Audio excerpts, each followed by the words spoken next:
Je l'ai. Oh, בסדר. Alors, si je l'ai, אין בעיה. Ok, alors c'est moi qui ouvre? Cravate. Comme tu veux. Vas-y, si t'en as habitué, c'est toi, alors vas-y. Alors, shalom à tous. On se retrouve aujourd'hui pour un cours de Rav Ackerman sur les textes du Rav Kook, Oroth Israël, Nahon, Oroth d'Eretz Israël. Et Ok. donc le Rav a commencé une série depuis plusieurs cours, il va continuer la série vers Chavod. Toda rabba, merci Reuven Lilmod.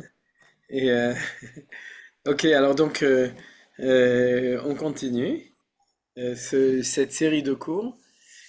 Et les Tsahari, vous vous souvenez, pour ceux qui étaient là la semaine dernière, il y avait eu, pas la semaine dernière, c'était il y a 2 semaines, il y avait eu pas mal de takalotes, un petit peu de problèmes. Et à la fin du cours, on a dû faire un demi-cours sans avoir de support de texte, de pouvoir voir le texte du cours. Donc, en fait, ce qu'on va faire, c'est que de toute façon, on n'avait pas fini l'étude. On va un tout petit peu reprendre avec votre accord, vu que ça fait 2 semaines en plus. On va relire en vitesse le texte en français. Je vais rajouter quelques éléments sur le passage qu'on avait dû étudier BALP, c'est-à-dire sans avoir le texte devant nous. Et on a un dernier paragraphe que de toute façon on n'avait pas encore étudié. À mon avis, tout ça ensemble, ça fera l'heure du cours. Sinon, j'ai déjà prévu de commencer à lire le texte suivant, mais je pense qu'on aura juste le temps d'étudier notre texte qui est la Pisca Gimel, c'est-à-dire euh, le troisième passage de Oroth Eretz Israël de Rav Kook. Et comme d'habitude, Menachem Regeger est là. Et on le remercie beaucoup pour le fait de nous permettre de lire et surtout d'étudier et de s'abreuver de l'enseignement du Rav Kook en français. Parce que sinon, on ne pourrait pas le faire. Et on lui souhaite Mamash Batzlacha pour la suite de la traduction, Bezrat Hashem, et qu'il réussisse à le faire le plus vite possible, et qu'il réussisse aussi avec Bebracha à le diffuser le plus possible. Donc, comme d'habitude, on va commencer par l'ouverture, Leilou Nishmat ou Nikmat Damo, של הקדוש יוסף אבנר בן רחל דורן, בתוך שאר הגיבורים שנפלו במלחמה הזאת, ולניצחון צבאנו צבא הגנה לישראל נגד כל אויבינו בחבל עזה, בצפון, ביהודה ושומרון ובכל אתר ואתר, לשמירה על כל חיילינו מכל צרה וצוקה ומכל פגרה, לרפואת הנפש ורפואת הגוף לכל הפצועים ולכל הנפגעים במלחמה זו, לפדיון כל החטופים והשבויים בעזה ברחמים גדולים ולשמירה עליהם, ולנקמת דמם של כל החיילים הגיבורים שנפלו במלחמתנו, ושכל הנרצחים השם ייקום דמם. כי אתה, אדוני, הולך עמנו במלחמותינו, להחיש גאולתנו, כמו שכתבת בתורתך, כי אדוני אלוהיכם, ההולך עמכם להילחם לכם, עם אויביכם להושיע אתכם, ונאמר אמן.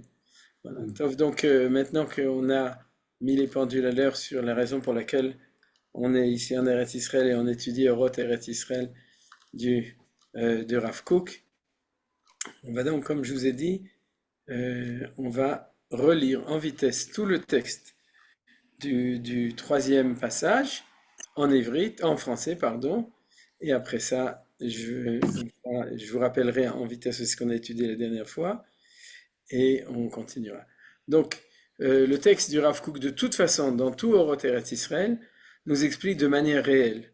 Quand je dis réelle, c'est-à-dire de manière profonde, qu'est-ce qu'on fait ici? C'est-à-dire, est-ce que c'est uniquement, comme voudraient le dire certains, euh, le retour d'un peuple sur sa terre comme tous les autres peuples, Am Kechol Amim, ou bien est-ce que il y a une relation spéciale entre Akadosh Baruch Hu, le peuple juif et la terre d'Eretz Israël, et comme on sait qu'il y en a, alors ça mérite d'être élucidé, d'être développé, et c'est ce qu'on fait maintenant, c'est-à-dire que non seulement le fondement on le sait, mais on va voir on pourrait dire toutes les embranchements, tout le développement de cette idée générale, de cette relation entre le peuple d'Israël, la terre d'Israël et Akadosh Baruch Hu.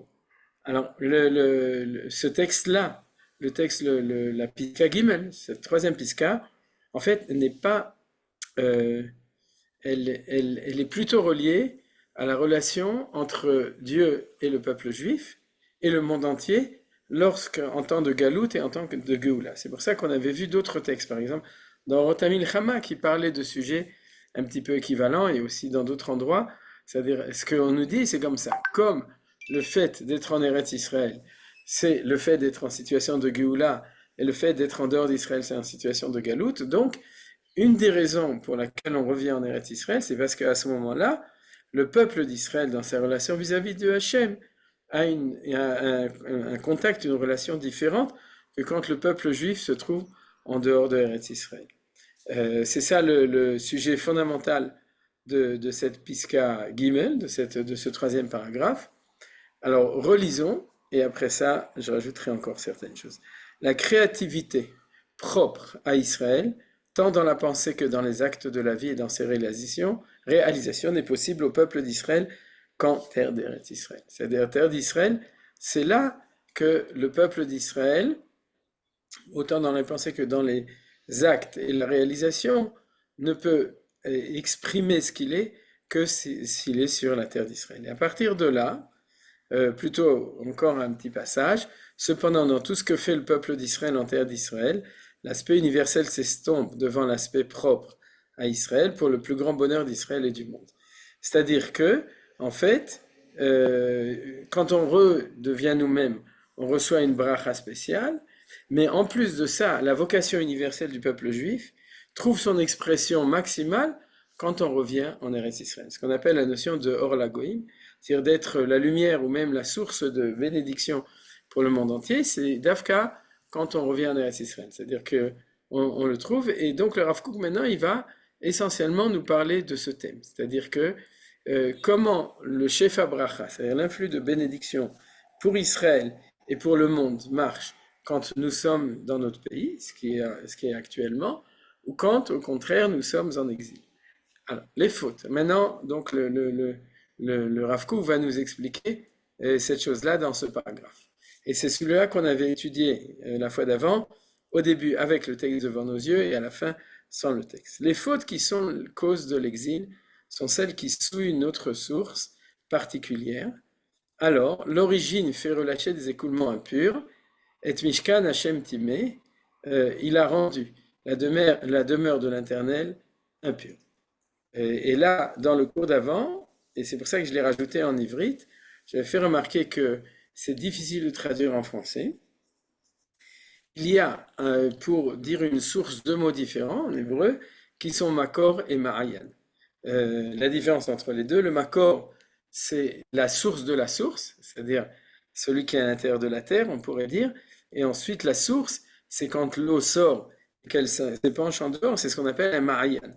Et donc c'est pour ça que je l'ai traduit le Makor, l'origine, c'est-à-dire c'est l'origine de la source, c'est-à-dire, mais c'est dans le texte du Rav Kook qu'on a vu la semaine dernière, la fois d'avant, c'est une nuance qui est très importante, c'est-à-dire il y a une impurification, il y a une touma qui est sur la Ma'ayan, et à ce moment-là donc, le Makor fait sortir dans le Ma'ayan des écoulements impurs, c'est-à-dire et Mishkan Hashem Timé, c'est-à-dire que le Makor, au lieu de sortir dans le Ma'ayan, maintenant je parle en hébreu, c'est-à-dire au lieu de sortir dans le Ma'ayan de l'eau pure, à ce moment-là, il y a au contraire un écoulement impur.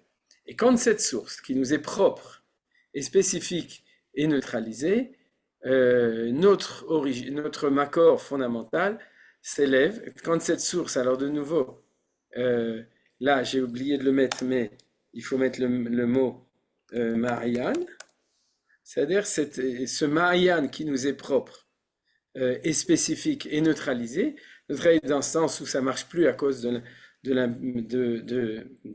l'impureté. Alors notre Makor fondamental s'élève vers la part supérieure et primordiale qui est celle d'Israël dans la spécificité humaine, qui ne peut être, alors j'ai de nouveau traduit différemment, qui ne peut être aspiré. Aspirer, ça veut dire tirer vers l'extérieur, dans le sens que ça, depuis le Makor, ça ne coule pas de source dans le Ma'ayan. Et à ce moment-là, il y a, et j'avais expliqué, c'est les nations qui prennent l'eau de cette source, qui font un pontage, et qui le prennent et qui le sortent vers les nations en général.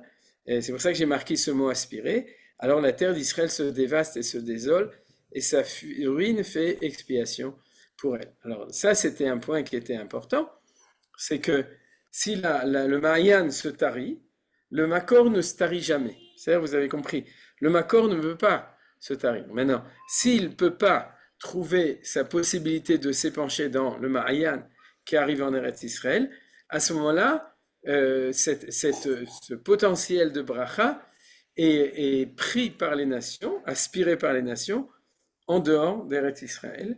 Et à ce moment-là, on a deux phénomènes concomitants qui vont ensemble. D'un côté, le peuple juif qui sort de Eretz Israël, et d'un autre côté, la terre d'Eretz Israël qui devient aride. C'est-à-dire, et ça, c'est un verset qu'on verra tout de suite, qui est dans la parasha de Bechukotai, qui nous annonce que lorsqu'on part en exil, tout d'un coup, alors la terre d'Eretz Israël devient aride, elle devient déserte, et quand on va revenir, alors elle va refleurir. Ça, c'est des idées qu'on connaît, mais a priori, il n'y a pas de raison. On aurait très bien pu imaginer que pendant que nous, on était en France, en Algérie, au Maroc et en Pologne, pendant ce temps-là, il y avait des gentils Anglais en Eretz Israël ou des Byzantins qui faisaient fertiliser la terre et que cette terre continuait à être fertile comme à l'époque du deuxième temple, quand nous résidions là-bas. Et puis en fait, non. C'est-à-dire que dès que nous on sort, la terre d'Eretz Israël, elle devient aride ou déserte. Alors dans cette image du Marianne, c'est très clair. Il n'y a plus d'eau, il n'y a plus de pluie, il n'y a plus de fertilité, donc la terre se désole. Et où est allée cette eau d'Évian? Elle est allée à Évian ou à Vichy. C'est-à-dire qu'elle est partie dans le monde, dans le monde, dans le monde entier. Alors on continue pour regarder ça. Donc la source Ma'ayan qui nous est propre cesse de couler et elle décante peu à peu. L'expression de la vie et de la pensée. Alors ça c'est le Ma'ayan, donc c'est ce qu'on vient d'expliquer à propos d'Eretz Israël. Par contre l'expression de la vie et de la pensée passe désormais par le canal général qui se ramifie dans le monde entier, comme les quatre vents du ciel, je vous ai déployé, jusqu'à ce que cessent les écoulements impurs particuliers et que la force du Makor revienne à sa pureté. C'est-à-dire que, donc on avait vu que de ce Makor, l'eau est aspirée, elle passe dans un canal, c'est-à-dire, et ces canaux, c'est que, de nouveau, c'est un machal, c'est une parabole, c'est-à-dire c'est un machal, une métaphore. C'est-à-dire que cette eau, au lieu de passer par son Ma'ayan naturel qui vient en Eretz Israël, elle va passer par ce canal dans le monde entier et elle va abreuver le monde entier. Et c'est pour ça qu'il dit, comme les quatre vents du ciel, je vous ai déployé, jusqu'à ce que cessent les écoulements impurs particuliers. C'est-à-dire qu'en fait, il y avait un autre phénomène, c'est que de ce Makor sortait quelque chose d'impur. Et petit à petit, comme ça ne coule plus vers le Mayan, donc cet écoulement-là cesse, et donc il y a le Makor se purifie par cela. C'est-à-dire, tout ça au niveau de l'image, c'est pas très difficile à comprendre, et c'est une belle image, et c'est là qu'on s'était arrêté. C'est-à-dire que le passage, la Pisca à bas, c'est-à-dire le paragraphe suivant, on l'a pas encore étudié. Euh, dans le cours précédent, donc c'est ça qu'on avait expliqué, c'est qu'il y a ici un phénomène tout à fait exceptionnel, c'est que quand on parle de cela, c'est-à-dire que la spiritualité d'Israël, au lieu de descendre naturellement dans sa réalité ici en Eretz Israël, c'est-à-dire que on pourrait dire de la spiritualité, la présence de Dieu, maintenant on parle plus d'eau, on parle de réalité, elle descend jusqu'à la réalité d'une Metsiout. Et c'est quoi cette Metsiout, cette réalité? C'est une terre réelle, c'est un peuple réel, c'est des mitzvot réels, c'est-à-dire le Beth Amikdash, toutes les mitzvot d'une réalité d'un peuple ici. Alors tout ça, ça disparaît. Qu'est-ce qui reste? Il reste le sechel, le moach du judaïsme. C'est-à-dire que le peuple juif, en fait, ce qui sort du Makor, c'est le Makor. Le Makor, c'est on pourrait dire la neshama de la Torah, la neshama de la présence de Dieu dans le monde, et c'est ça qui passe dans le monde. Et c'est pour ça que non seulement les goïms le prennent, ça c'est un phénomène que j'avais expliqué, en citant d'ailleurs aussi le Shara Kavanot, c'est-à-dire le phénomène qui s'était passé au moment de l'exil d'Égypte, et la comparaison avec ce qui se passe maintenant, c'est-à-dire que les nations aspirent cette inspiration, ils aspirent cette inspiration ou cette présence de spiritualité de Dieu dans le monde, et ils le transforment en ce qu'ils en ont fait, christianisme, islam, humanisme ensuite, etc. C'est-à-dire qu'ils prennent cette source et ils l'utilisent dans leur catégorie personnelle. Et nous-mêmes, quand on est en exil, en fin de compte, on tire notre force et notre énergie juive de ces canaux généraux. Et c'est pour ça que, pour répéter ce que j'avais dit déjà la fois d'avant, il y a marqué que tout celui qui habite en dehors d'Israël, c'est comme s'il était idolâtre. Pourquoi? Parce qu'il puise l'inspiration de la présence de Dieu des canaux des nations, ce qu'on appelle les 70 anges titulaires. C'est-à-dire, c'est Saré ou Mot, et c'est par eux que passe, on pourrait dire, la spiritualité divine, et donc il y a une forme de avoda zara, c'est-à-dire d'un service de Dieu qui est étranger au service d'origine, qui est celui quand ça passe ici, parce que ça passe par les nations. C'est-à-dire tout ça, c'est ce que on avait vu la semaine dernière. Pour pouvoir le maîtriser, il faut comprendre cette nuance qui est difficile de traduire, mais qui apparaît clairement dans le texte en hébreu, entre Makor, Ma'ayan et Tsinor. Ce Tsinor, c'est le canal général. Et en plus, comme on avait vu, c'est on pourrait dire, cette complémentarité entre ce qui se passe au niveau on pourrait dire, de la spiritualité de Dieu en temps de Galout, c'est-à-dire dans la mesure où tout ça, ça passe par les nations des Goïms, et puis ce qui se passe de manière réelle au niveau de la terre d'Eretz Israël, qui devient déserte, et c'est pour ça que le plus grand signe du fait que le temps de Géoula est revenu, c'est que la terre d'Israël refleurit. C'est-à-dire que au niveau le plus bas de cet influx, c'est-à-dire on ne parle pas de l'influx sur le peuple juif, etc., mais on parle d'un influx qui descend jusqu'à la terre. Alors de manière réelle, en effet, la terre devient fertile, elle refleurit parce que c'est un signe. C'est-à-dire c'est le signe que, en effet, le Makor a recommencé à donner une bracha, une bénédiction, par le Ma'ayan à Atzmi, c'est-à-dire notre Ma'ayan à nous. Vous avez vu qu'il y a le mot Atzmi que j'avais mis aussi dans le texte, qui revient tout le temps.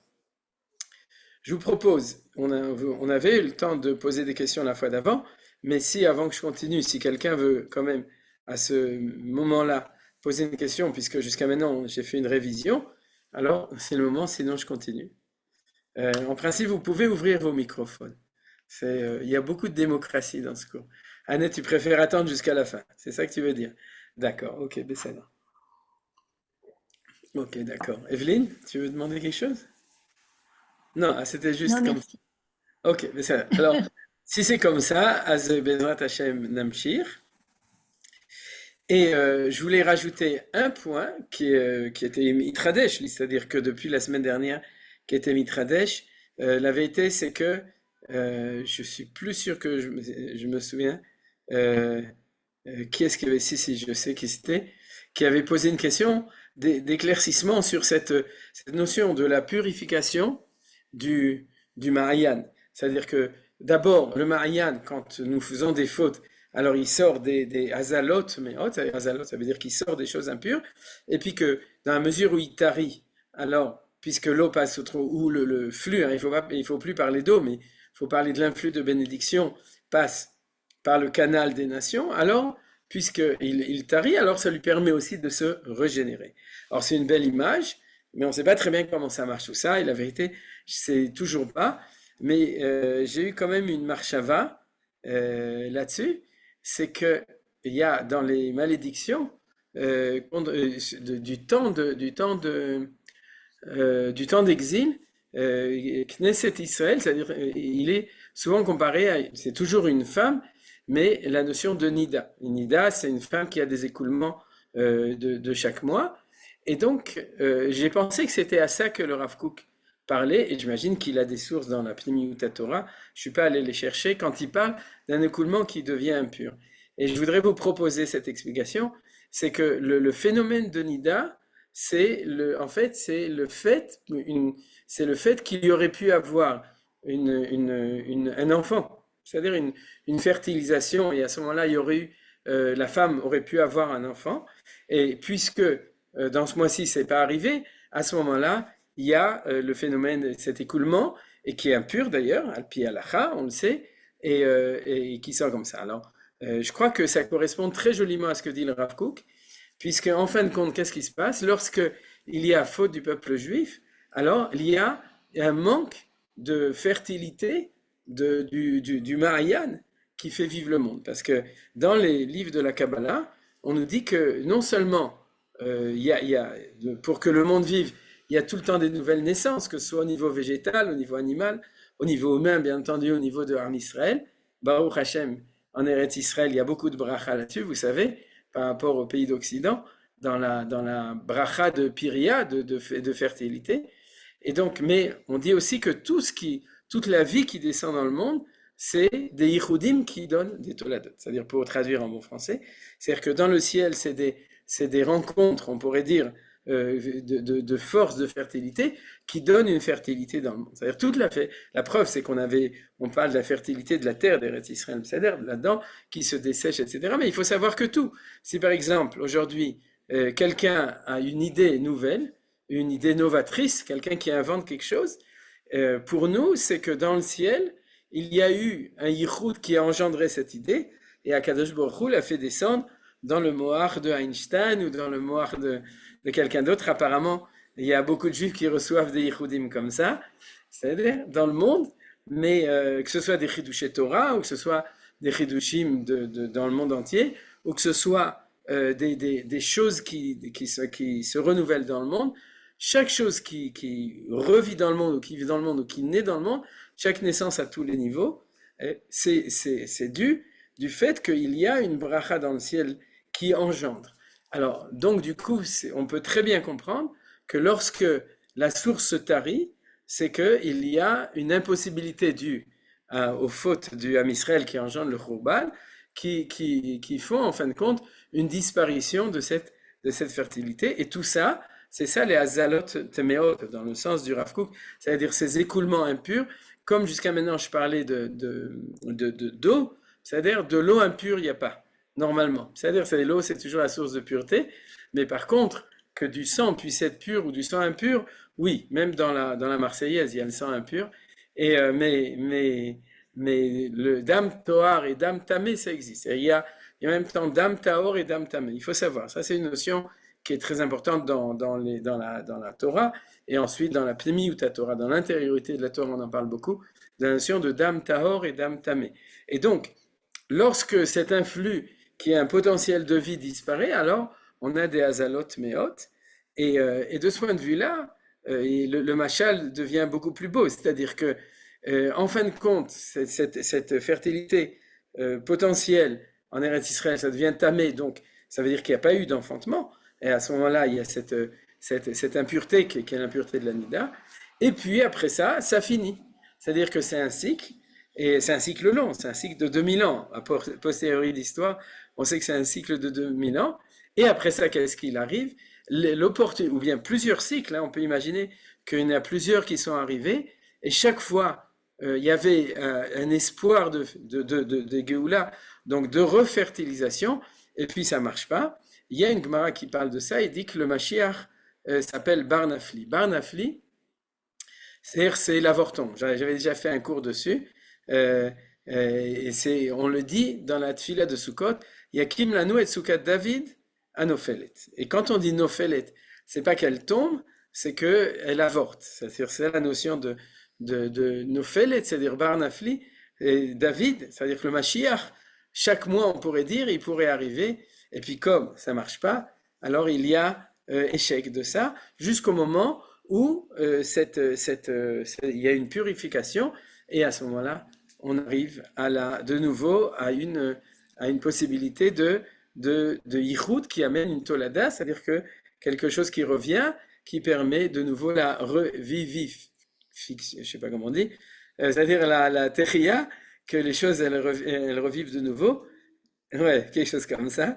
c'est-à-dire Toda net, et puis mon problème c'est que j'ai fait mon aliyah à 18 ans, donc j'ai pas eu le temps de faire les grandes écoles en France, et donc c'est-à-dire revivification, je crois que c'est comme ça qu'on dit, Et donc, il y a cela qui arrive et il n'y a plus de Dam Tamé. C'est-à-dire, alors voilà. Et d'ailleurs, quand j'ai pensé à ça, comme machal, comme image de l'intention du Rav Kook, j'ai pensé vraiment de manière réelle. Alors, tout d'abord, comme on n'avait pas pu, je vous montre les psukim à propos du fait que la terre d'Eretz Israël se dessèche. Vetrem et Bagoim, donc c'est dans Vaikra Bechukotai. Varikoti acharechem cherev vaita artsechem shemama varechem iyu harva.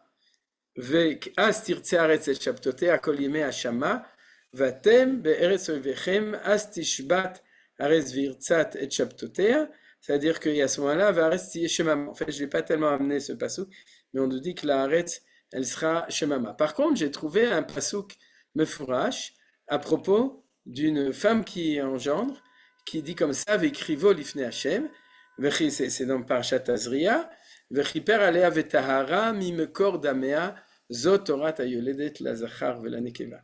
Or, on voit que le mot makor, donc le Rav Kook a utilisé, c'est pas seulement la source de la source, c'est aussi l'endroit chez la femme où l'enfant se développe, c'est-à-dire l'embryon se développe. Ça s'appelle le makor dans la Torah, mina Torah.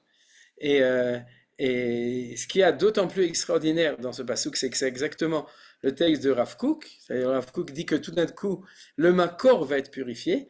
Et donc, quand le Rav Kook parlait du makor, on peut comprendre ça comme un makor plus un ma'ayan dans l'image de la source dans la montagne, si vous voulez. Mais on peut aussi le comprendre dans cette image-là, Vetaharam imekor damea, qui est la source de cet écoulement. Or, ce qui est de très intéressant, c'est que au moment de la naissance, c'est à ce moment-là qu'on a ce qu'on appelle le dam tahor. C'est-à-dire que la femme qui enfante, elle a pour un garçon 7 jours de dam tamé, pour une fille 14 jours de dam tamé, mais après pour un garçon 33 jours de dam tohar, c'est-à-dire un sang qui est pur, et pour une fille 66 jours le double de dam tohar.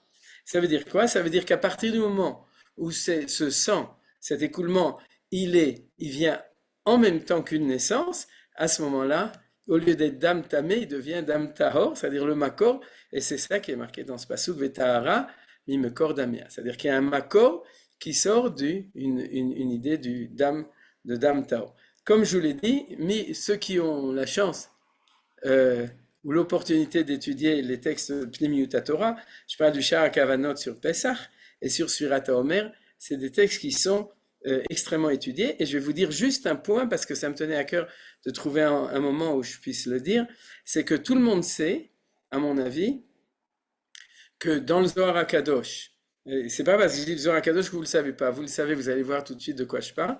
Dans le Zohar HaKadosh, il y a marqué que les 49 jours du conte de l'Omer correspondent aux 7 jours de l'impureté de la Isha. Vous avez entendu parler de ça? Peut-être, j'imagine que tout le monde connaît ça, cette comparaison, sauf que là c'est 7 et là c'est 49. Mais ça c'est normal, c'est 7 au carré. Or, on dit toujours que c'est une période dangereuse, même Manitou quand il enseigne ce texte, il dit que c'est un temps de gvurot, de dinim, de danger, et c'est pour ça qu'il y a la avelout, il y a le deuil parce qu'il y a eu plusieurs événements historiques extrêmement douloureux pour le peuple juif, la chute de la révolte de Bar Kokhba, les croisades, etc., qui étaient à cette époque. Pourquoi? Parce que c'est une période vulnérable. Je pense que vous connaissez l'enseignement de Manitou dessus, qui dit que la vulnérabilité, c'est qu'il y a un projet, justement le projet du retour en Israël, de la Hatzmaou, de l'État d'Israël, du retour du peuple juif, qui est potentiel à ce moment-là, et lorsqu'il échoue, comme dans la révolte de Bar Kokhba, à ce moment-là, c'est le bien qui se transforme en mal. Et c'est pour ça que c'est devenu une période de Avelout et que de nos jours, c'est naturel que ça redevienne une période de joie, comme c'était à l'époque du Temple. Mais en général, on présente quand même le lien entre ça et le texte du Zohar HaKadosh qui dit que c'est une période où il y a un écoulement impur. Or, j'ai remarqué cette année pour la première fois que dans le Harizal, c'est Bichlal lo Nachon, c'est pas marqué comme ça, et ça je voulais dire, c'est que le Harizal il dit que c'est le temps des Shiva Nekiim, dans certains cas, les gens savent peut-être dans quel cas il y a un temps de Shiva Nekiim, et Shiva Nekiim il dit que c'est un temps de Dam Tohar. C'est-à-dire cette expression qu'on est en train d'apprendre maintenant, d'une possibilité d'un sang qui soit pur, c'est-à-dire il est pur quand il accompagne une fertilité, c'est-à-dire un renouveau de vie, une revivification. C'est-à-dire, à ce moment-là, il y a une notion qui s'appelle damtoire, c'est ce qui accompagne la naissance. Et c'est ça, de ça, dit le Harizal, que parle le Zohar. Donc il faut dire aux gens, parce que les gens ont tendance à associer ça avec le deuil, et que c'est normal, parce que c'est dam tamé qui viachol, zemamash lo nachon. C'est pas du tout vrai. On est dans un temps où, au contraire, c'est un temps d'un potentiel de naissance qui peut échouer, comme on a vu, c'est-à-dire de ce barnafli, c'est-à-dire les moments où ça a échoué, mais de notre temps, Baruch Hashem, malgré la guerre, malgré toutes les difficultés, on est dans ce temps de Tehiyah, de cette nouvelle naissance, et donc on est dans ce temps qui correspond au sens profond de Surat Omer, qui est au contraire un temps de Vetaharam Imekordamea. C'est pour ça que je voulais insister sur cette comparaison. Et maintenant qu'on a étudié ça, on a fini avec ce passage et on va revenir au passage suivant. Alors, lorsque donc l'exil termine, quand est-ce qu'il termine? Lorsque le Makor est devenu capable de réenfanter, et lorsqu'il y a enfantement, à ce moment-là, le Makor devient pur. Et il sort vers le Ma'ayan, il sort des écoulements purs, c'est-à-dire ça peut être de l'eau, ça peut être, j'ai parlé maintenant de dame, mais ça peut être aussi de l'eau, mais de toute façon, on parle de bracha, on parle d'un flux divin, c'est uniquement des méchalim quand on parle d'autre chose, et à ce moment-là, ça recommence comme il faut. Et maintenant, dans cette piska, dans ce passage, le Rav Kook va nous parler de cette nouvelle période. C'est-à-dire, une fois que la source a été purifiée par le temps, par l'exil, par tout ce que vous voulez, à ce moment-là, le temps est arrivé d'un ressourcement et d'une nouvelle bénédiction. Alors, nous dit le Rav Kook, alors l'exil devient complètement insupportable et il est superflu. La lumière universelle revient jaillir de la source propre et spécifique d'Israël dans toute sa puissance. Donc la deuxième phrase est évidente, puisqu'il dit qu'à partir du moment où tout ça, le temps que ça a pris, qui est d'ailleurs le sod ha'ibur, c'est-à-dire le secret de la gestation. Vous savez que le temps d'exil, c'est le temps qui s'appelle le temps de l'embryon, c'est-à-dire l'ivri, c'est-à-dire de la gestation. Et le sod ha'ibur, c'est le secret du fait qu'à un moment, il y a une naissance qui arrive. Et la naissance, c'est quand il y a la Géoula, le temps de Géoula, quand les 9 mois sont terminés. Et à ce moment-là, la lumière universelle revient jaillir de la source Atzmi. C'est-à-dire, c'est fini. Et ça, j'en ai parlé la semaine dernière de cette frustration inconsciente du monde entier, du fait qu'ils ont perdu leur tzinor, ils ont perdu leur canal, et parce que, de nouveau, tout passe par notre Mahayan à nous. C'est-à-dire ça, toute la bénédiction qui est dans le monde depuis, je l'avais dit la semaine dernière, depuis 150 ans, depuis la révolution industrielle, c'est-à-dire depuis 1850, etc. Tout ça, c'est le retour d'Israël sur sa terre, et à ce moment-là, ça jaillit par ici, et ce qui est très important, c'est que ça rejaillit sur tout le monde. C'est pour ça que le Rav Kook insiste en mettant le mot universel. C'est-à-dire, eux aussi reçoivent, mais tout, ils le reçoivent par notre source Atzmi personnelle de nous. Et c'était le sujet depuis le début de cette étude, c'est-à-dire que, en fin de compte, la bénédiction sur tous les goïms sera 10 fois plus grande lorsque elle passera par l'intermédiaire de la bénédiction qui arrive de Eretz Israël. Le problème, c'est leur frustration de savoir qu'ils ne peuvent plus nous pomper l'eau. Vous vous souvenez, c'est pour ça qu'ils s'appelaient Pompeo, je crois, je ne sais plus qui c'était, le Sarah Hutz des Américains. Mais c'est-à-dire, ils ne peuvent plus nous pomper au niveau d'en dessous du cerveau, c'est-à-dire, ici c'est dans le cou en fait, paro oref, c'est ça qu'on disait. Ils ne peuvent plus nous pomper pour le prendre pour eux, se l'approprier et dire que c'est eux qui sont, en fin de compte, c'est Dieu est avec eux et que nous on reçoit des miettes de ce qu'ils veulent bien nous donner, parce qu'actuellement c'est exactement le contraire, et c'est ça qui explique les grandes difficultés et de la Shoah, pour empêcher que ça commence, et de notant que ça a commencé de notre guerre actuelle de Simchat Torah, parce qu'ils imaginent, d'après l'explication qu'on étudie, ils imaginent que peut-être qu'on pourrait ramener les choses en arrière, ce qui est impossible, parce que qui peut empêcher un accouchement quand le temps est arrivé?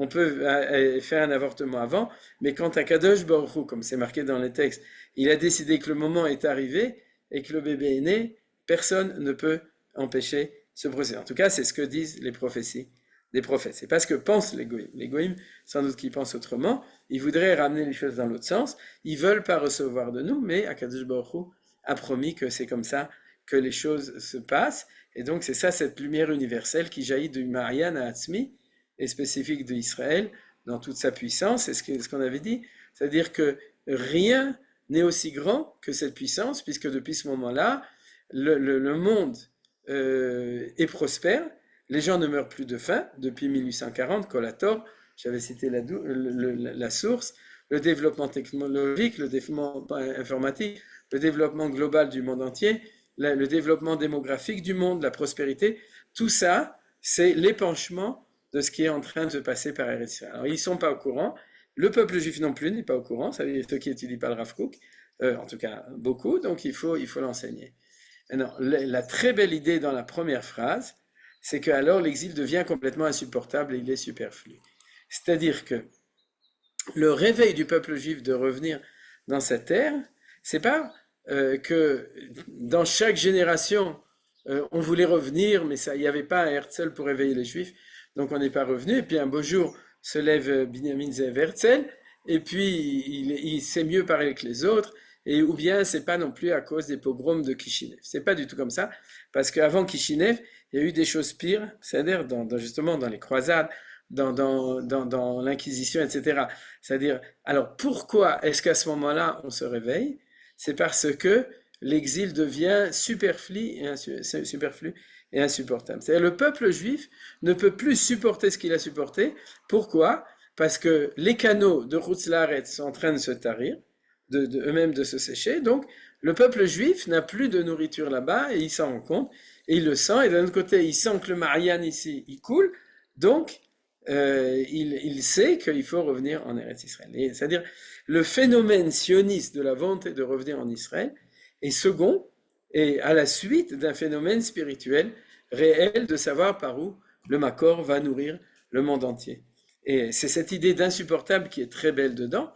C'est-à-dire on se réveille un matin, on supportait d'être à Paris, à Moscou ou bien à Oran, et puis on se lève un matin et puis on supporte plus. Bon, alors, il y en a qui supportent encore, je sais pas pourquoi, et je sais pas comment ils font, mais en tout cas, il y a déjà 7 millions de juifs qui ne supportent plus de vivre en dehors de Eretz Israël. Et ils sentent que Zélor, c'est pas possible, et c'est ça l'expression du fait que dans la charrue et les bœufs, c'est d'abord cette présence qui fait ce sentiment. On se réveille un jour, et puis ce qu'on pouvait supporter, on peut plus le supporter. C'est ça. C'est pas non plus la Shoah qui a fait que les Juifs sont revenus. C'est rien de tout ça. La Shoah, bien entendu, parce que c'est ça qui nous a montré que la galoute était insupportable, bien entendu. Mais quand même, c'est pas cet événement, c'est la réalité spirituelle globale qui fait cette chose-là. Il y a un très bel enseignement là-dessus pas du Sfat Emet, j'ai oublié, son grand-père de Gour, le Imre, non, j'ai oublié son nom, le Méchané, en tout cas c'est le Sfat Emet qui le cite, et il dit ça, il dit que les enfants d'Israël, vaïtsakou, c'est-à-dire qu'ils ont crié vers Akadosh Baruch Hu quand ils étaient en Égypte, et il avait un enseignement, il avait dit, la galoute s'arrêtera le jour où les Juifs ne supporteront plus la galoute. Tant qu'ils supportent, alors ça continue, et le jour ils ne supporteront plus. Alors pour lui, il voulait dire, réveillez-vous et arrêtez de supporter. Mais peut-être qu'il avait aussi la même intention que le Rav Kook, c'est-à-dire de dire qu'à un moment, on va se réveiller et on va plus le supporter parce que on n'est plus là-bas. Je vous donne un exemple complètement idiot qui n'a pas de rapport, mais c'est comme un enfant qui devient adolescent et un jour, il se lève, il comprend pas pourquoi il jouait aux billes ou à la poupée. C'est-à-dire que il ne comprend plus ce qu'il avait avant parce que ce n'est plus cela qu'il a à l'intérieur de son nefesh, de son âme. Il est passé à un autre stade. C'est la même chose. C'est-à-dire que tant que la galoute, c'était un temps de galoute, on supportait la galoute. Quand la galoute est terminée, alors on ne supporte pas. Et à ce moment-là, on arrive à la fin, Baruch Hashem du texte et aussi de la promesse, la lumière du Messie qui rassemble les exilés commence d'apparaître, bien entendu, puisque il y a le Ma'ayan, à ce moment-là, il y a la bracha, et à ce moment-là, le Mashiach se réveille, il commence à rassembler les exilés, puisque la galoute est terminée, on n'a plus besoin de recevoir leur eau ou leur influx, leur flux, puisqu'on sait qu'on a chez nous un Ma'ayan à nous, et le son mélancolique des pleurs de Rachel qui se lamente pour ses enfants s'adoucit sous l'afflux des consolations. Alors, de nouveau là, si vous voulez, l'afflux, c'est, je me souviens plus quel mot dire, Rav Kook, qu'il faut dire en ivrite. Shifat tamtrumi. C'est-à-dire Shifat Shefa, c'est cette notion, c'est-à-dire ce Shefa, c'est ce qui sort de la source, arrive et donc elle amène la consolation à Rachel. Alors, quand on lit ça, on sait que quand le Rav Kook parlait ici, il parlait du Mashiach ben Yosef et pas du Mashiach ben David, puisque quand Rachel arrête de pleurer et qu'elle est consolée, on parle du Mashiach qui est son fils. Le fils de Rachel, c'est Yosef ben Rachel. C'est-à-dire le son mélancolique des pleurs de Rachel qui se lamente pour ses enfants s'adoucit sous l'afflux des consolations. Et à ce moment-là, le Rav Kook cite le Passouk. Là, je l'ai mis en ivrite et en français en parallèle dans Yirmiyahu, chapitre 31. Koam Adonai, min'i kolech mi bechi, ve'inaich midim'a, kiesh sachar lifulatech neum Adonai, ve'shavu me'eretz oyev, v'yesh tikva lacharitech neum Adonai, ve'shavu banim ligvulam. Donc, c'est des psukim qui sont très connus. C'est-à-dire ce que dit Akadosh Baruch Hu à Rachel Imenu, et elle lui dit arrête de pleurer, puisque, pourquoi? Pas parce que c'est pas grave, c'est très grave ce qui s'est passé, mais t'inquiète pas, le peuple juif, Am Israël, Choser Abaïta, il revient à la maison, donc c'est lorsque Rachel arrête de se lamenter, c'est-à-dire à ce moment-là, c'est parce que son fils, Yosef Hatzadik, rassemble le peuple juif du monde entier, c'est-à-dire Mashiach ben Yosef, c'est-à-dire à ce moment-là, elle peut ne plus pleurer. Et je finis de lire le texte, et la créativité de notre vie particulière, donc vous voyez que c'est toujours la notion de Atzmi. Atzmi, c'est Yom Ha'atzmaut, c'est-à-dire qu'on est nous-mêmes, on est authentique. Avant, on était en toc, et maintenant, on est antique, et authentique. Et donc, cette Atzmiout que j'ai mis dans tout le texte, combien de fois que le Rav Kook dit, c'est quand on est nourri par notre Ma'ayan Atzmi, c'est-à-dire on peut être nous-mêmes. Dans toute sa lumière et sa spécificité, abreuvé de la rosée de richesse universelle du géant parmi les géants, c'est Birkat Avraham revient à se dévoiler précisément grâce à ce retour. Soit bénédiction, on conclut par toi. Donc tout ça, on va tout de suite l'expliquer, mais je voudrais d'abord étudier un tout petit peu ce passouk, puisque le Rav Kook l'a cité, c'est-à-dire sur la consolation de Rachel Imenu. Et si vous regardez bien, il a deux consolations. Il dit comme ça, Kiesh sachar lipuolater neum Adonai veshavu me'eretz oyev, v'yesh tikva. Je vais le faire un tout petit peu plus petit pour que, oui, pour qu'on puisse voir les deux psukim en parallèle. Vous voyez que Yesh sachar lipuolater neum Hashem veshavu me'eretz oyev, v'yesh tikva lacharitech neum Hashem veshavu banim ligvulam. Vous voyez qu'il y a une redondance, puisque une fois il dit Yesh sachar lipuolater, la deuxième fois il dit Yesh tikva lacharitech, les deux fois il marque neum Hashem, et à la fin veshavu me'eretz oyev, et ensuite veshavu banim ligvulam. Donc a priori, pourquoi le prophète dit deux fois la même chose? Vous êtes d'accord avec moi?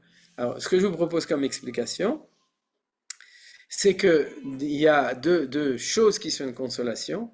Premièrement, il y a le mérite, c'est le passé, et puis il y a l'espoir, c'est le futur. Alors, c'est quoi la Peoula de Rachel? C'est ce que nous disent nos sages dans le Midrash, qu'elle a donné ses simanim à Léa. C'est-à-dire qu'elle était capable d'une fraternité exceptionnelle vis-à-vis de Léa, qui garantit la réunification des deux Messies, celui qui vient de Léa, Yehuda, et celui qui vient de Rachel, Yosef, parce que pendant 2000 ans, pendant 3000 ans, et même depuis le début de l'histoire, il y a une confrontation difficile entre le côté Yosef et le côté Yehuda, comme vous savez, ça a commencé déjà, c'est ça qui était une des sources essentielles de la descente en Égypte. Ensuite, c'était le schisme entre les 10 tribus d'Israël, c'est-à-dire d'Éphraïm, c'est-à-dire de Yosef d'un côté et ensuite de Yehuda de l'autre.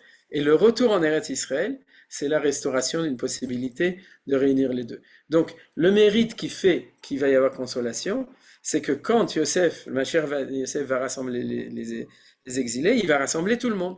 Ceux qui sont du parti de Yosef, les sionistes, d'après Rav Kook, et ceux qui sont partis de Yehuda, c'est les religieux.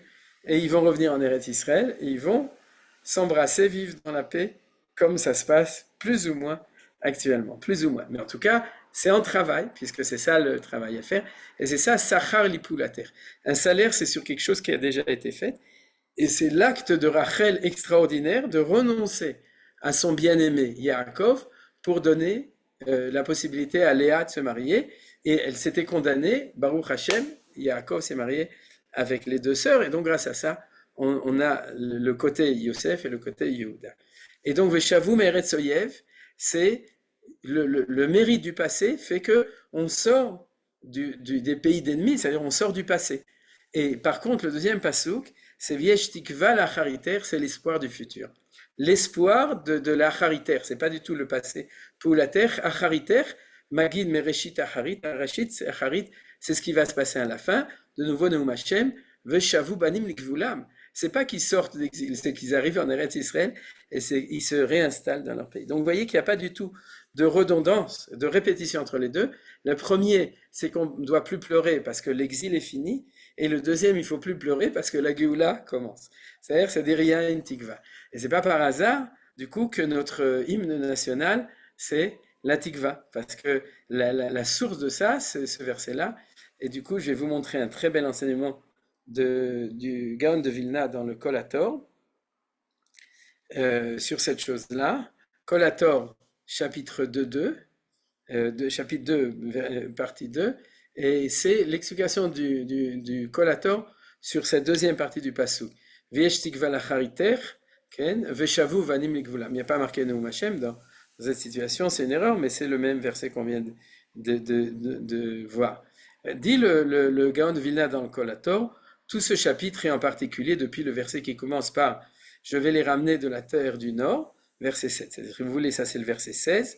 Le verset d'avant qu'on a déjà étudié, c'est le 15. Mais nous dit le Gaon de Vilna, sache, et dit du Messie Ben Yosef et du rassemblement des exilés. C'est-à-dire que tout ce pérec de Yirmiyahu parle du rassemblement des exilés qui est le rôle de Mashiach Ben Yosef. Ça, c'est donc ce chidouche. Et il nous dit surtout à partir du moment où il dit je vais les ramener de la terre du Nord, parce que le Gaon de Vilna dit que le sionisme commencera par des juifs qui viendront du Nord, c'est-à-dire de Russie et de Lituanie, etc., de Minsk et de Pinsk, c'est-à-dire le plus au nord possible. Et c'est eux qui vont commencer. C'est pour ça qu'il y a marqué que Vetiota Meret Safon, c'est par là que ça commence, en référence des 4 caractères d'Éphraïm cités dans ce chapitre, comme expliqué plus haut dans 1, Éphraïm en premier ministre. C'est-à-dire qu'il faudrait étudier tout ce chapitre pour voir qu'il parle de Mashiach Ben Yosef. Donc, le Rav Kook aussi parle de la même chose. Lorsqu'il y a épanchement de bracha, au début, on a le Mashiach Ben Yosef, et son rôle, c'est de consoler Rachel, puisqu'il y a rassemblement des exilés. Tous sont de l'ordre de Yosef ben Rachel, c'est-à-dire de l'éveil d'en bas.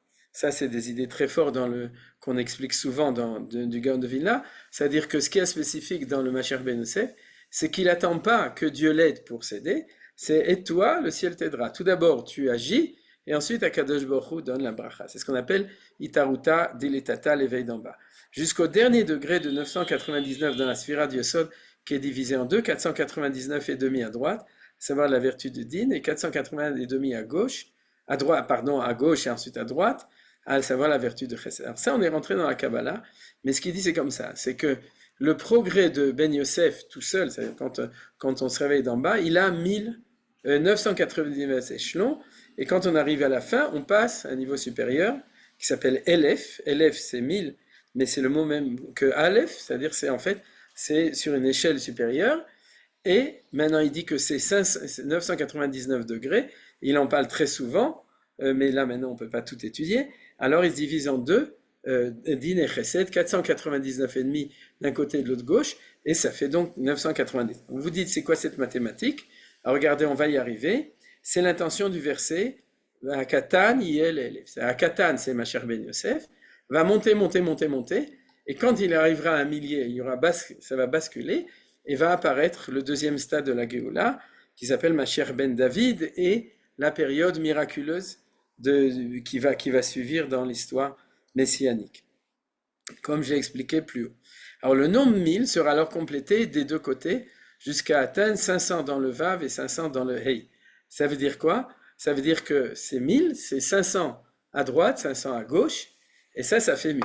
Alors, vous vous demandez qu'est-ce qu'il dit? Regardez, telle est la signification des mots yesh tikva le'achariter. Pourquoi? Parce que le mot tikva, c'est tav kuf vav ei. Vous voyez, c'est ça le mot tikva. Et nous dit le Gaon de Vilna qui s'occupait de gematriot sérieusement, pas pour faire des drachot, c'est que tav kuf c'est 500. C'est-à-dire, c'est égal à 500. Le mot tav kuf, bon, c'est pas grave, c'est sorti à l'envers. Mais en tout cas, c'est-à-dire qu'on va avoir 500 du côté du Vav et 500 du côté du Hey. Et le Vav, le Hey, c'est le côté droit, le côté gauche, d'après son explication, etc. Et ça fait 1000. Alors, ça a l'air d'être tiré par les cheveux, mais c'est pas du tout tiré par les cheveux. C'est ça qui montre que quand on chante la tikva, c'est-à-dire, on ne parle pas de n'importe quoi. C'est-à-dire, quand il marquait ici, Veyesh tikva lachariter nu Hashem veshavu banim ligvulam, c'est-à-dire que notre hymne national, c'est l'hymne qui raconte le côté de l'espoir du retour des Juifs en Eretz Israël et qui explique comment est-ce que tout le programme du Mashiach ben Yosef, du rassemblement des exilés dont on parle ici. C'est pour ça que, comme on est un jour après Yom Ha'atzmaut, quelqu'un m'a dit Isru Chag, alors comme on est dans Isru Chag de Yom Ha'atzmaut, c'est bien de faire un petit shiur aussi sur la Tikva.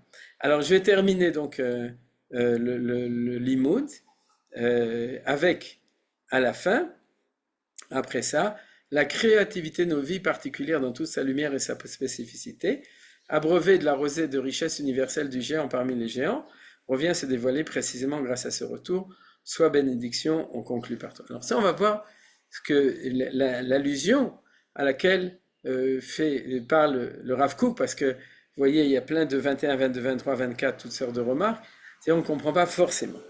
L'idée générale, elle est très claire. C'est que la bénédiction du géant parmi les géants c'est Avraham, Yitzhak et Yaakov, et le géant parmi les géants, c'est Avraham Avinu. Et pourquoi c'est important? Parce que notre vie particulière a pour vocation la bénédiction universelle. C'est-à-dire que le projet messianique n'est pas uniquement pour que le peuple d'Israël soit béni en Eretz Israël, mais comme il l'avait dit au tout début, ce qui est important, c'est que cette Géoula soit Géoulat Olamim, une Géoula qui va amener aussi l'influx de bracha, de bénédiction par notre Mayan propre, par notre Atzmaout, il va être source de bénédiction pour le monde entier. Or, qui est parmi les trois patriarches celui qui exprime cette chose-là? C'est Avraham Avinu. C'est-à-dire, où est-ce qu'on le voit? On le voit venivrechu becha kol mishpechot ha'adama. C'est-à-dire, vont être bénis par toi toutes les familles de la terre, et aussi Avraham Av Hamon Goïm. C'est-à-dire, c'est le père en fin de compte, de l'expression divine pour toutes les nations. C'est-à-dire Hamon, d'après le Nazir, Hamon, c'est Milachon Omiya, c'est-à-dire d'expression de la parole qui va être universelle.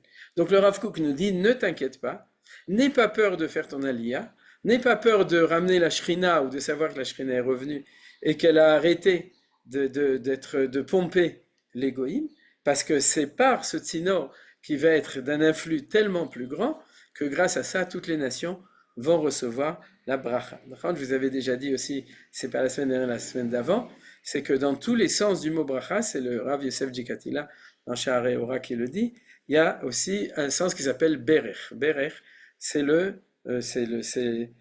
genou. Okay? Mais pourquoi? Parce qu'en fait, c'est l'angle droit qui fait que l'influx qui descend sur Israël, il fait un angle de 90 degrés, et la bracha, elle s'épanche sur le monde entier. Elle ne reste pas ici uniquement, elle refertilise la terre, elle donne la bracha au peuple d'Israël sur nos terres. Je ne sais pas si vous avez lu, vous savez qu'il y a un indice de bonheur de Madad HaOsher Ba'olam, que l'ONU fait tous les 3 ans. Elle fait un seker pour tous les 4 ans ou pour les 3 ans? Bon, tous les 5 ans chez les Tunisiens, comme ça. Mais en tout cas, ce que j'ai lu, c'était 21, 22, 23, y compris l'année 2023, c'est-à-dire depuis le début de la guerre. Et dans le Seker d'avant, on était arrivé à la 12e place sur toutes les nations du monde, ce qui était déjà très honorable. Mais maintenant, on est monté au 5e. Et les 4 pays d'avant, c'est les pays scandinaves. Alors, c'est une grande couchia. Pourquoi est-ce que c'est les pays scandinaves qui sont dans l'indice du bonheur les plus hauts, mais c'est là-dessus, je ne pense pas que c'est le sujet de notre étude. Mais après 4 pays scandinaves, avant la France, les États-Unis, la Suisse, l'Angleterre, etc., le pays où les gens déclarent être les plus heureux dans le monde, c'est Am Israël, Beret Israël. Donc vous comprenez ce que c'est que le Shefa Bracha. On a tellement de Bracha que Ad Belidai, donc qu'on sent cette chose-là.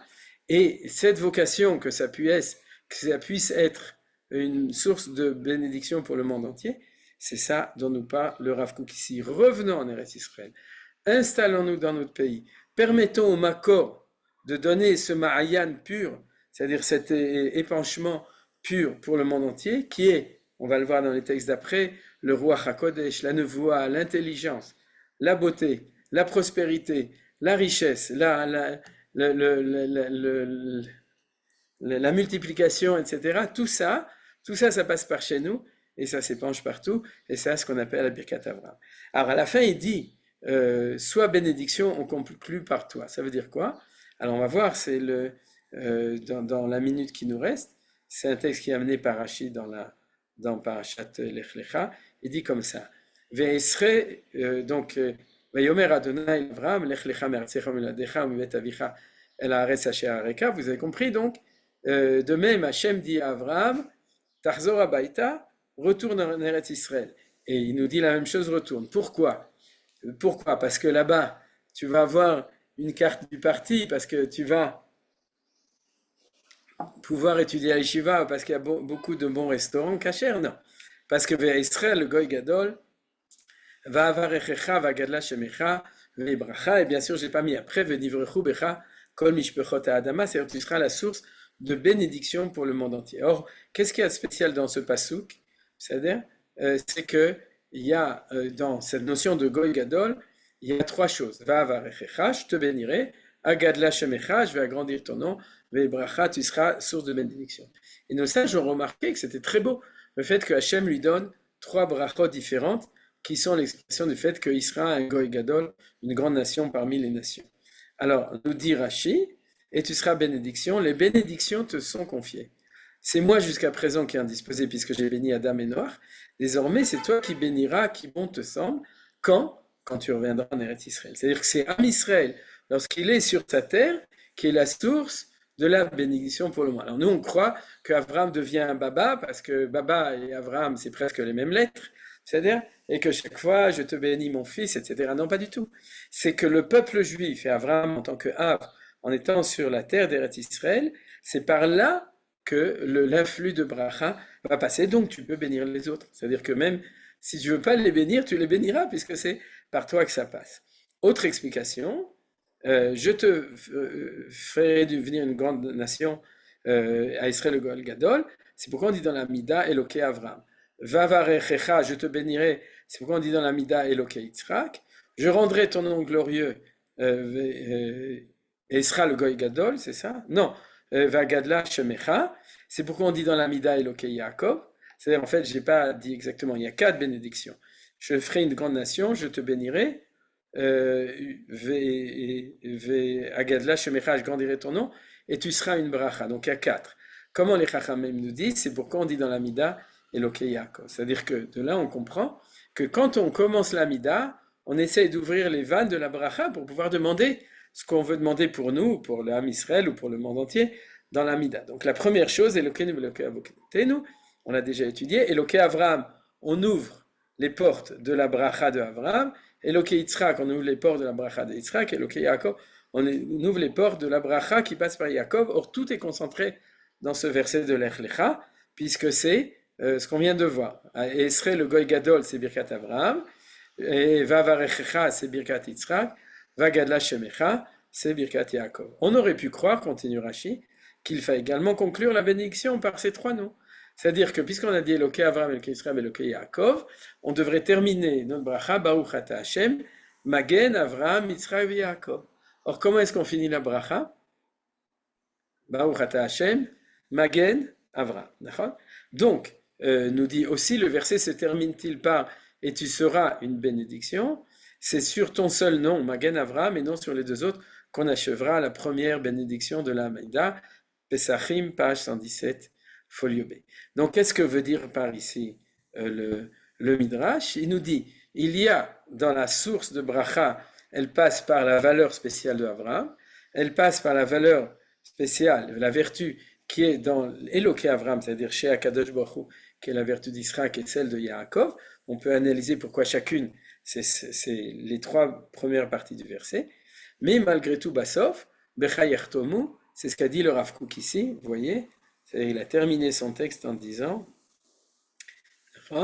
euh, reviens précisément grâce à l'autre, soit bénédiction, on conclut par toi. C'est ce qui a marqué, c'est le Rav Kook cite cette chose-là. Qu'est-ce qu'il veut dire par là? Il veut dire quelque chose de très très beau. C'est de dire que si on avait conclu par Elokei Yaakov, on aurait compris que la finalité de l'épanchement de Bracha dans le monde, c'est que le peuple juif Yaakov, Israël, soit béni. Mais puisqu'on dit Magen Avraham, c'est que cette finalité de Bracha qui passe par les vertus des trois patriarches et les identités des trois patriarches, la finalité c'est qu'au-delà de la Bracha sur le peuple juif, il faut qu'il y ait un épanchement de Bracha universel qui est la vertu de Chesed, de Chassadim, de Avraham Avinu. Chesed Blikvul, Itpashtut Blikvul, c'est-à-dire d'un épanchement sans limite. Et c'est ça la vocation finale des choses. Et c'est pour ça que on finit par Magen Avraham pour dire, même si pour nous le plus important c'est Yaakov, et Yaakov n'est Yaakov que parce qu'il est le fils d'Israël qui est le fils de Avraham Avinu, c'est-à-dire c'est notre précision d'identité, on pourrait dire focalisation dans Yaakov, mais la vocation de cette bracha qui vient sur nous, qui sommes Yaakov Israël, est là, en fin de compte, comme vocation générale d'une bracha, bechayartemu, c'est-à-dire on dit Baruch Ata Hashem, sur de bracha Magen Avraham, pour l'universel entier, pour le monde entier.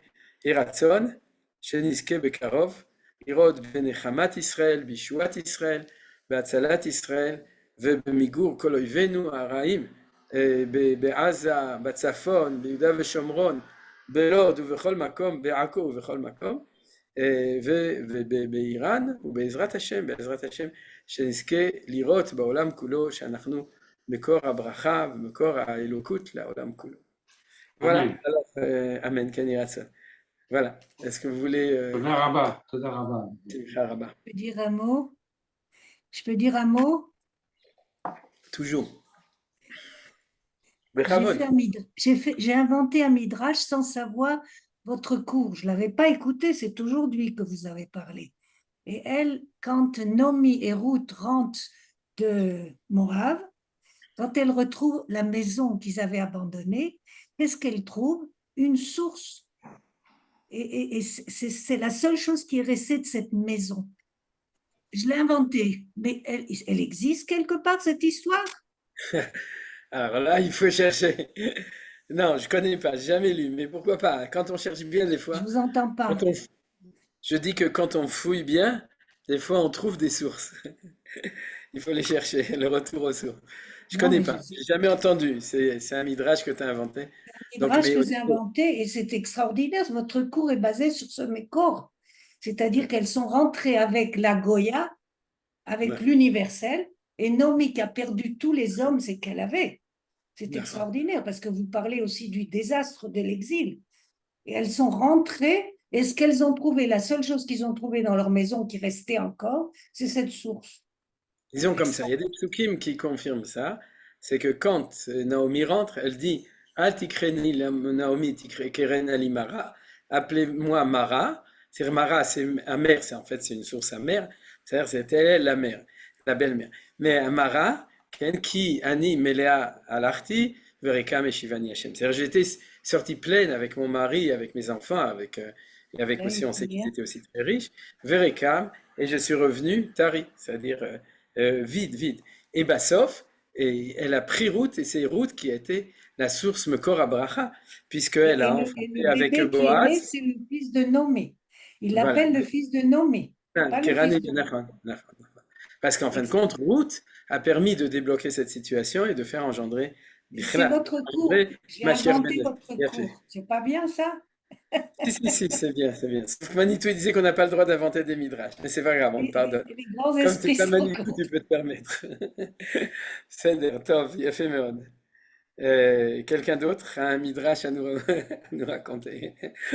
Non, vous pouvez faire un drash entier, vous n'êtes pas obligé de faire un midrash. C'est pas un midrash, mais un smach pour Ouais, bonjour et Chag Sameach encore. ouais. Shalom Aleichem Yosef. Il se pourrait rarement encore là-dedans. Ouais, Euh, on était presque 10 000 hier pour Yom Ha'atzmaut à Montréal. C'est pas c'est ça. mal. Il y a pour le Spark disant que l'exil devenait insupportable et inutile. Il y a un très joli passage que j'attends qui dit Ubaou Aobedim Me'eretz Ashur Ve'anidachim Me'eret Misraïm. Je sais pas, tu connais, tu continues. Non? Allez, vas-y, vas-y, vas-y.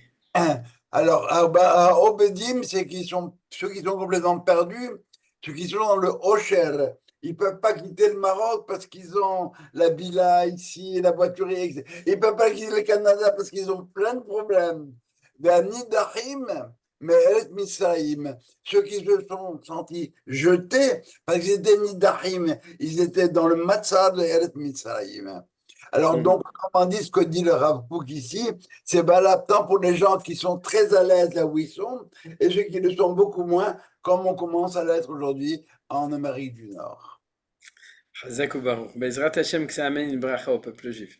Amen, Que oui. on se réveille assez vite Mais pour c'est le Rav Kook qui le dit Chazak ou Baruch.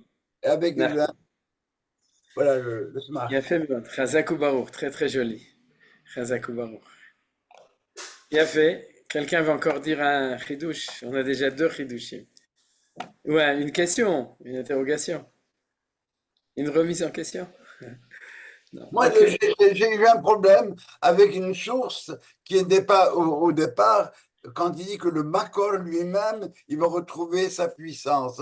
Le Makor, il est Elohim Neshama Shenat Teora. Le Makor, il est comme il est. Et c'est ce qui fait, l'effet qu'il peut avoir, c'est-à-dire à travers le Makor devient Marianne par la suite. Mais le Makor, il est toujours ce qu'il est. Dire, Oui, mais quand même, dans le cours d'avant, j'avais expliqué que d'abord, il se dessèche beaucoup, c'est-à-dire que l'influx qui sort en temps d'exil, il est beaucoup moins grand. Ça, la première fois que j'ai vu, c'est dans le Sha'arei Ora, où il explique cette chose-là. Et deuxièmement, non seulement il est, il est pas généreux, c'est-à-dire il n'y a pas d'un influx, et en plus, il sort en dehors d'Eretz Israël. C'est ce qu'on avait parlé du canal. C'est-à-dire que le Makor lui-même est toujours là. C'est-à-dire que la volonté de Hachem de faire vivre le monde, sauf que de nouveau on a vu aussi, il se fait violence et il y a impossibilité. D'ailleurs, tu ne peux pas trop donner, parce que si tu donnes trop, tu vas le donner, c'est ce qu'on appelle donner de la confiture au cochon, c'est-à-dire que tu vas le donner au mot à Olam, et déjà comme ça, pendant 2000 ans, ils avaient tellement de puissance, et ils l'ont tellement utilisé pour être Metzer et Israël, et pas seulement Israël, s'entretuer entre eux, etc., que Hachem était obligé de réduire de manière énorme le chef Abraha quand il passait par les canaux étrangers. C'est ce qu'on voit, c'est pour ça qu'on voit qu'aujourd'hui, il y a beaucoup plus. Donc le Makor sort toujours, mais malgré tout, il est d'abord au début Mésil, Azalot Meot dans le Ma'ya, c'est-à-dire en fait, dans l'influx direct sur le peuple d'Israël, sur la terre d'Eretz Israël. Et ensuite, quand il sort dehors, il sort dehors. Donc, il y a d'autres lois, comme on l'a expliqué. C'est des choses qui expliquent énormément de choses dans le sens de l'histoire. Peut-être que je te demande, Raph, s'il te plaît, là, quand tu as parlé de la fin de la famine dans les années 1850, tu parlais dans la région de la région du Proche-Orient ou tu parlais Je parle dans le monde entier. dans le monde, mais Dans le monde la entier. famine. Le monde, quand je parle de famine, j'ai lu un peu l'histoire, hein, si tu veux. L'histoire, en fait, la population du monde, la prospérité du monde, en gros, elle a stagné pendant 2000 ans. Depuis la destruction du temple jusqu'à l'année 1840, si tu regardes, il y a eu par exemple, il y a eu des périodes comme au moment de la peste noire, etc., où la population d'Europe a manifestement, ça a complètement diminué. C'est-à-dire, il y a des régions entières qui ont disparu et tout. Je parle parce qu'ils s'entretuaient, parce qu'il y avait des maladies, parce qu'il y avait tout. L'espérance de vie était très, très basse, etc. Il n'y avait pas. C'est-à-dire que les goïms ne lisent pas l'histoire comme ça, parce qu'ils n'ont pas notre interprétation des choses. Mais en fait, objectivement, depuis ce que disent la Gemara dans Ketubot, etc., que depuis que le temple a été détruit, le monde est maudit de manière générale. Maintenant, Tu pourrais me dire, oui, mais en Inde, c'était pas comme ça, en Chine, c'est pas comme ça. Je connais pas. Je peux pas te dire. Disons que là où se trouvait le peuple d'Israël, c'est le monde de l'Orient et de l'Occident, c'est-à-dire qui est autour du bassin méditerranéen. Et là, de manière claire, mais aujourd'hui, on sait que c'est dans le monde entier. C'est-à-dire cette espérance de vie, cette vitalité, en fin de compte, elle est universelle. Elle a commencé à un moment. C'est-à-dire on a de manière mathématique, c'est-à-dire que c'est une courbe exponentielle, et il y a un point où la courbe exponentielle, tout d'un coup, elle a commencé à monter comme ça on le sait. Et si on met la date, en gros, bon, 1840, 1850, j'ai mis 1840 parce que le col à Thor, le mot Thor, c'est l'an 600 de 5600, et c'est exactement 1840. Donc, et quand on se rend compte que, quand c'est étudié autre part que chez nous, on parle de la révolution industrielle qui a amené justement la prospérité dans le monde, dans le fond, etc. Et tout ça, et on voit que ça, c'est valable. Tout le monde le sait, c'est-à-dire qu'aujourd'hui, tous les 2-3 ans, il y a un nouvel ordinateur, un nouveau truc, c'est-à-dire on est complètement dans une courbe d'ascension exponentielle au niveau du potentiel de tout. C'est-à-dire la richesse, la chokhma, la sagesse, le développement au niveau aussi démographique du monde, sauf que, par exemple en Europe, ils n'en veulent pas. Ils ne veulent pas avoir d'enfants, mais s'ils voulaient en avoir, s'ils avaient 7 enfants comme ils avaient au 19e siècle, et bien aujourd'hui les Européens seraient de manière évidente les plus puissants du monde. C'est parce qu'ils n'ont pas de gosses qu'ils ne réussissent pas à le faire. À Et cette les époque, c'est Arabes comme ça qui qu'il y a les eu font. le colonialisme, c'est parce qu'ils avaient plein Et d'enfants les Arabes et qui que les ça a font. commencé à... il y avait une espérance de vie qui permettait, quand tu avais 7 enfants, d'en avoir encore 5 ou 6 qui vivaient. Tout ça, c'est des choses incompréhensibles. Pourquoi ça a changé à ce moment-là? Et d'après ce que j'expliquais, c'est ça. C'est de ça que parle la Torah, de ça que parle... Shkoya, merci, merci. Baruch Tiyeh. Tov, je crois qu'on va s'arrêter. Merci. אז יצרו Merci. חג שמח, comme on dit. Shabbat Israël. Shalom, Bשורות טובות, בעזרת השם, et on se retrouve la semaine prochaine. Merci. Toda, toda. Shabbat Shalom.